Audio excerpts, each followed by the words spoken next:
Pastor Ken here. Today I was working in, we were cleaning out a basement that had mold and water damage, and we come across this basement was just full of stuff. We filled a 30-yard dumpster. But we came across, in several different areas, we came across trophies, kind of like these. These are my kids' trophies, a couple of them anyways.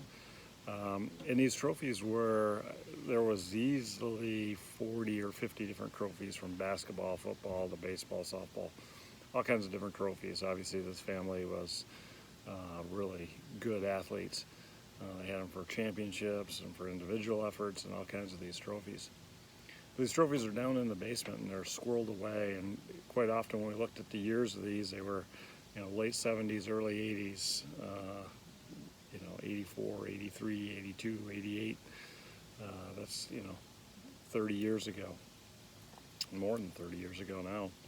And you think about that, these trophies that we get now, what do they mean? My kids get trophies, anymore you get a trophy for just showing up, something like this. Right, you just show up, you get a trophy. Everybody eat orange squares and get trophies. Woo! We all did good. But we honor people with trophies and you for achievement, and that's all well and good, and some will mean more than others, and some go by the wayside now. Back in the day when my kids were small, we had trophies everywhere, but now I could barely find these two, and I had some, got trophies when I was a kid, and I can't even find them or don't have them anymore.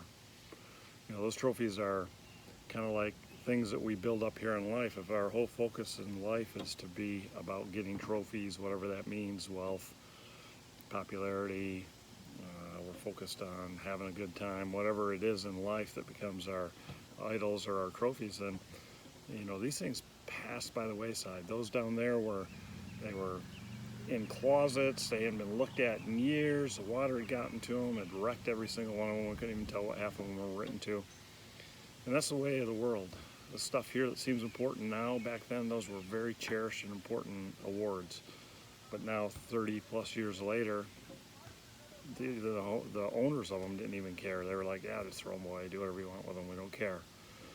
And that's the way it goes. This world is transparent, but we want to build an eternal world. Our passage today comes out of Revelation, and it is really about, it's chapter 4 of Revelation, which is in the throne room of heaven. And we're going to pick up the story kind of at the end of the chapter. And it talks about the worship that happens. It describes the throne room where Jesus reigns, and it's just beautiful. It's really kind of unbelievable. I don't even know if we can comprehend it correctly.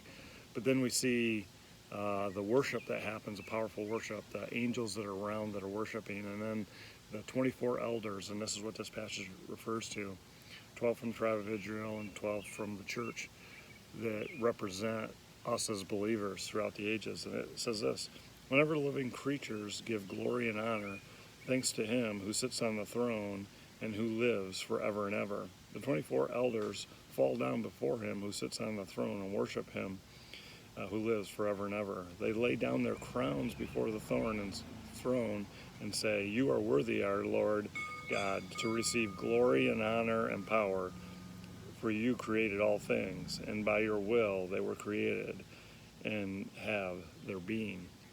We see